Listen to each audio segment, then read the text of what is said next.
Graça e paz, irmãos, da parte de nosso Senhor Jesus Cristo. Aqui quem vos fala é seu amigo, pastor Luiz Carlos. Quero trazer mais um vídeo de uma mensagem transformadora para o seu, para o meu, para o nosso coração, através do nosso canal Manancial de Vida. Louvado seja Deus. Vem comigo no texto bíblico. Em João, o Evangelho de João, capítulo 1, versículo 1. Versículo 1 diz assim: No princípio era o Verbo, e o Verbo estava com Deus, e o Verbo era Deus. Ele estava no princípio com Deus. Amém? Louvado seja Deus. Nós encontramos então aqui um dos evangelhos, livro de João, falando acerca do Verbo. E o Verbo, para nós, vem de uma palavra, o saber, né? Você sabe, nós sabemos. Então o Verbo aqui corresponde ao próprio Jesus de Nazaré.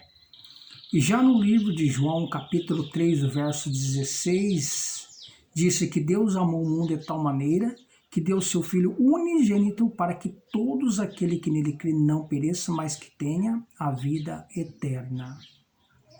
Pois bem, quem é Jesus? É uma pergunta que fizeram para mim há um tempo atrás. Quem é Jesus? E qual são o seu papel de Jesus? Porém, para responder essa pergunta, eu precisei voltar ao princípio, antes da criação do mundo, né? Dentro desses dois textos e muitos outros textos que nos trabalham aí acerca do próprio Cristo.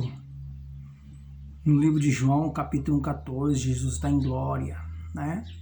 Mas no princípio era o Verbo estava com Deus, e o Verbo se fez carne e habitou entre nós. E nós vimos a sua glória, como a glória do unigênito Filho, cheio de glória, né? João 1,14, que está em glória. Mas a pergunta que não quer calar, que da qual eu tenho falado, quem é Jesus, qual são o seu papel, eu precisei voltar lá, no princípio, né? Deus amou o mundo de tal maneira. A palavra unigênito, único, ela é interpretada por é uma palavra interpretada, que ela vem do latim, interpretada por Jerônimo, um dos escritores, um erudito, para o grego, né, escrevendo para os gregos, mostrando o significado do unigênito, único. Para os gregos, significa moneges, o único de seu genes, ou seja, ninguém igual a ele mesmo. Ele é Deus. Então vem de uma palavra grega, moneges, né? O único de seu genes, ou seja, o único de sua espécie. Antes e depois não tem outro igual, porque ele é Deus. Eu e o Pai somos um. Eu estou no seio do Pai. Então ele está no seio do Pai. Em obras, ele é um único com o Pai, em obras. Então, às vezes, nós começamos a receber algumas perguntas. Quem era Jesus? Jesus é o Criador do universo. No livro aos Hebreus, capítulo 1, versículo 1 em diante, fala que Deus falou muitas vezes aos pais e hoje falou através do seu Filho Jesus Cristo. Ou seja, o texto diz: ele mesmo se fez, ele mesmo criou, ele mesmo se deu a si mesmo, como Isaías 53, verso 4, pelas suas pisaduras fomos sarados, e a morte dele no livro de Mateus 28, verso 39. Ali fala sobre a crucificação de Cristo. Então ele se deu, ele fez, ele veio, ele mesmo morreu, ele mesmo salvou. Ele é Deus, porque no livro de João, capítulo 2, a Bíblia fala que ele perdoou o pecado de uma pessoa que estava ali paralítica. Algumas pessoas arrazoavam em seus corações dizendo: este homem, ele está blasfemando. Ele disse: qual é mais fácil dizer ao paralítico? O teu pecado está perdoado, ou toma tua cama e vai embora. Olha a palavra, está. perdoado. Não será perdoado. A palavra será perdoado será entrar um pouco de dúvidas, né? Se eu falar assim, olha, eu te perdoo, mas, né?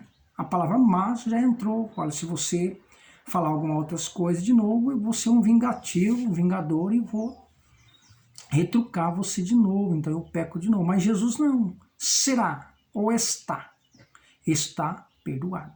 Toma a tua cama e vai embora. Então, quem é Jesus? Vamos trabalhar.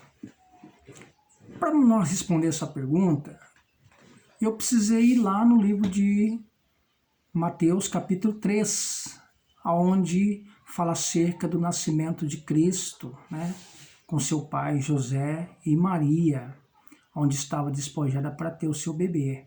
Numa manjedoura, lugar simples, você já sabe disso. Mas o que me chama mais atenção é que quando Jesus foi gerado no ventre de Maria, ele recebe então uma porcentagem, duas porções, porcentagem homem e a porção Deus. Quando ele foi gerado e nasceu, ele recebe então a porcentagem homem. E na porcentagem homem, ele teve pai, teve mãe, teve irmãos, teve irmãs. Ele estudou os Torá, as leis. Ele foi obediente aos seus pais. Ele precisou ir nos templos, aprender a orar, aprender a ler, aprender a estudar os Torás, que é a lei de Deus. Com 12 anos, um judeu precisava falar os 10 mandamentos, correto? De Moisés. Com 12 anos, um judeu precisava, e ele era um judeu. Então ele cresceu nessa obediência, aprendendo a orar, aprendendo a ser obediente aos pais, à mãe, né? Aos amigos. Quando grande, ele aprendeu a respeitar os seus superiores, aprendeu a respeitar as pessoas, aprendeu a estar no lugar dele. Então, humanamente, na porcentagem homem, ele trabalhou, ele cansou, ele tinha sonhos, ele tinha projetos, ele tinha vontade própria humana, ele tinha vontade, sonhos de voltar para a eternidade. Na porcentagem humana, ele comia, bebia, dormia, cansava, suava, ia para o sol, ia para a sombra, dormia. Sim, também ficou na porcentagem homem, ficou nervoso, porque ele entrou dentro do templo e rebentou os cambistas que estavam vendendo pombo, trocando, jogando. Então, aí ele, de tudo que ele fez isso aí, ele falou assim, a casa de meu pai não é casa de comer e beber, a casa do meu pai é casa de oração. Então ele começou a tomar as medidas corretas, né? Dando um exemplo ali para os judeus que estavam ali e para os príncipes das majestades que estavam por perto ali, que precisava ser diferente a casa do pai. E na porcentagem homem, ele teve essas qualidades que nós temos também. E na porcentagem Deus? Na porcentagem de Deus, ele não teve pai, não teve mãe, né? Porque se você olhar no princípio, todos os casais que o Senhor instituiu ali para mostrar exemplo, o inimigo adversário veio e massacrou. Tirou a primogenitura, tirou a liberdade, matou as pessoas. E com Jesus foi diferente, ele não teve pai. Na sua 14 gerações, você vê no texto de Mateus capítulo 1, ali fala que ele veio sem geração humana, para que o adversário observasse isso e começasse a perguntar, ele é Deus, de quem que ele foi gerado? Ele é o próprio Deus, ele foi gerado do Espírito Santo. Na porcentagem homem, é Deus, ele foi gerado do Espírito Santo. Então, ele não tem geração humana. Teve simplesmente Maria para tomar posse de uma mistura humano com Deus. E na porcentagem de Deus, ele não teve pai de geração, simplesmente nasceu do Espírito Santo, correto? E na porcentagem de Deus, qual é o seu papel? Na porcentagem de Deus, no livro de João, ele fala: eu sou a água da vida, eu sou o pão da vida, eu sou a ressurreição e a vida, eu sou o princípio, eu sou o fim, eu sou o começo, eu sou o alfa, eu sou o ômega. Veja bem um texto que eu acho interessante, que quando no livro de Marcos, capítulo 5, onde o demoniado de Gadareno chegou até ele, né, quando ele disse para os discípulos: vou eu revelar para você algum mistério que as pessoas a princípio não precisam saber, somente para vocês. Na minha partida, quando eu estiver ausente de vocês, vocês então vai dar o meu testemunho que eu sou o Cristo, o Filho de Deus vivo, da qual fora revelado por Pedro, né? Uns falavam, outros, a multidão falou que o Senhor era João Batista, outro Elias, outro Moisés, aquela coisa toda, aquelas conversas. Jesus olhou para Pedro e disse: e tu, Pedro, quem tu disseste que eu sou? E Pedro olhou para ele e disse: Senhor, eu disse que tu és Cristo, o Filho do Deus vivo. Aleluia. Cristo.